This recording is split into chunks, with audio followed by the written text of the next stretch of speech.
গরু আমাদের দুধ দেয় না, আমরা কেড়ে নেই।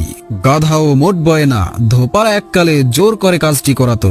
হিসেব মতো সিংহীও দুধ দেয়, সিংহ ওজন বইতে সক্ষম, কিন্তু সিংহকে দিয়েও সব করানো মানুষের ক্ষমতার বাইরে। এই জন্যই একটু বোকার ভালো মানুষদের গরু কিংবা গাধার সাথে তুলনা করা হয়। এই দুটো প্রাণীর নামে কোনো মানুষকে ডাকা মানে তাকে অপমান করা, কিন্তু কাউকে সিংহ বলে ডাকলে সে উল্টো গর্ববোধ করবে। সেই সিংহ যে আজ অব্দি মানুষের উপকার করলো না, যার সামনে গেলে মানুষ মুহূর্তের মধ্যেই পরপারে চলে যায়, সেই সিংহই হচ্ছে মানুষের চোখে রাজা, আর উপকারী গাধা হচ্ছে হাসির বস্তু।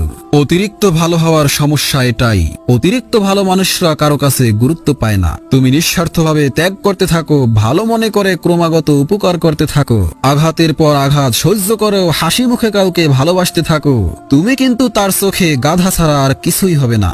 যদি তুমি মনে করো সে একদিন এগুলোর মূল্য বুঝবে, তাহলে তুমি সত্যিই গাধা। কারো কাছে নিজের দাম